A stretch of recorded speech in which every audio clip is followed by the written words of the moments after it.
Hello friend, आज हम आए हुए हैं जयपुर में फरीद उल्लाह जई, जो कि हमारे रिश्ते में बहनोई भी होते हैं और फरखाबाद के दामाद हैं। तो आज हमें मौका मिला इनसे बातचीत करने का, तो हमने कहा कि आप लोगों को भी इनके बारे में पता चले कि ये अपनी ज़िंदगी में यहाँ तक फरखाबाद की क्या अहमियत रखते हैं। तो आइए इनसे जानते हैं। जी बताएं जरा फरखाबाद के बारे में। अस्सलाम वालेकुम। वालेकुम अस्सलाम। फर्रुखाबाद के बारे में क्या बताया जाएगा। वो कोई ऐसी कोई जगह नहीं है जो इसकी मेरा जैसा एक अदना आदमी उसकी तारीफ करे। मायनार हस्तियां वहाँ से गुजरी हैं। इत्तेफाकन मेरी शादी फर्रुखाबाद में हुई आपकी बहन से, और मेरा एक्सपीरियंस लाइफ का फर्रुखाबाद के लिए ऐसा रहा जैसे हम लोग यहाँ शहरी ज़िंदगी जीते। एक ज़माना था जिस वक्त मेरी शादी हुई तो वहाँ खेत खलियान खूब थे, आमों के बागात थे, अमरूदों के बागात थे। तो हम जब वहाँ जाते थे तो एक ताजगी महसूस करते थे। बहुत अच्छी बात है। उस ताजगी को वो हम यहाँ महसूस नहीं कर पाते, ना आज कर पाते, ना कल पर। जो चीज़ वहाँ हमने हासिल की है, जो एक एनवायरनमेंट, क्लीन एनवायरनमेंट, वो उससे महरूम हम यहाँ रहते हैं। तो सबसे बड़ा बेनिफिट तो हमें और तारीफ जो है वो फर्रुखाबाद की है। चलिए, ये आपके जहन में है, बहुत अच्छी बात है। रही बात रिश्तेदारी की, तो वहाँ जाने का मतलब कि मैं अगर प्रोग्राम 3 दिन का बना के जाऊंगा तो पॉसिबल नहीं कि मैं हफ्ते से पहले आ जाऊं। तो वहाँ मेहमान नवाजी जबरदस्त है। इसलिए नहीं कि मैं वहाँ का दामाद हूँ, वहाँ के लोगों में ये खूबी है कि वो मेहमानदारी, मेहमान को मेहमानी के अंदाज से नहीं, वो बहुत हमारे राजस्थान में कहावत है कि वो अतिथि देवो भव। ये हमारे टूरिस्ट का एक स्लोगन है। वो मैंने वहाँ देखा साहब, जबरदस्त। हालांकि राजस्थान भी कोई कम नहीं है और जयपुर भी मेहमान नवाजी में बहुत आगे है। और ये हमारे पीढ़ी दर पीढ़ी चला आ रहा है, हमारे खून में, हमारे इस पानी में। बहुत अच्छी बात है। आपको खाने का बहुत शौक है। हाँ। और अगर खाने का शौक है तो आपको बनाना भी आता होगा। तो आप कौन कौन सी डिश बना लेते हैं? भाई अब सुनने वाले अगर अंदाज लगाए कि यार खाने का शौकीन आदमी है तो उसको तो सोफा भी छोटा पड़ना चाहिए। तो मैंने खाने का शौक रखा लेकिन एहतियात रखी। बनाने का शौक पैदा जब होता है आदमी, जब वो जायका समझने लगता है। बहुत अच्छी बात है।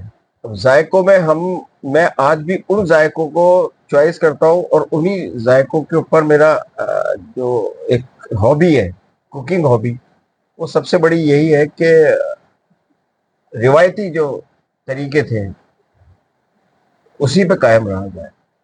एक्सपेरिमेंट नहीं किए जाए नॉनवेज के साथ या वेज के साथ। मैं यही नहीं कि नॉनवेज बहुत अच्छा बना लेता हूँ। आप अगर कभी वेज भी मेरे साथ बैठ के खाया होगा आपने तो अंदाजा लगाया होगा कि मैं, अगर मेरे हाथ की आप दाल भी खाओगे तो आप एक बार कौरमे को भी साइड कर दोगे। तो उसकी मेन वजह ये है कि जो ट्रेडिशनल टेस्ट है उसको कायम रखें। बहुत अच्छी बात है। और हमने देखा कि लोग खाने के तो शौकीन होते हैं लेकिन बनाने के नहीं होते हैं। आपके अंदर दोनों बातें हैं कि आप उसको यानी कि बनाते भी अपने हाथ से हैं और फिर खाते भी शौक से हैं। मुझे खाने का जितना शौक है, मुझे शौक ये है कि दस्तरखान पे मेरे मेहमान हो और मैं उसको लजीज खाना बना के खिलाऊं तो वो याद रखे। आज के दौर में ये चीज बहुत अब ऐसी होती जा रही है कि आदमी खाना तो होटल से ही ज्यादातर लोग मंगवाने लगे। ये कुछ दिनों से चीज चालू हुई है। वैसे घर के अंदर जो खाना बनता था और जो आज जो पुराना कल्चर चल लिया है कि जो अपने घर में ही खाना बना रहे हैं और होटलबाजी नहीं करते हैं, तो उन घरों में आज भी वही टेस्ट है। तो एक बात और हमें बताइए आप ये आप अपनी जो यहाँ तक की लाइफ एंजॉय कैसे कर रहे हैं इस टाइम पे, और लोगों से क्या कहना चाहेंगे इस उम्र पे कि लोग आपकी बात को समझें और उस पर अमल करें? देखिए, जिस शहर में मैं रहता हूँ, ये जवाहरात जैमिन स्टोन की नगरी है, तो कुछ हद तक मैं उसी से जुड़ा रहा। अपने कारोबार को मैंने जिस अंदाज में चलाया, वो मेरे शहर की खूबी है।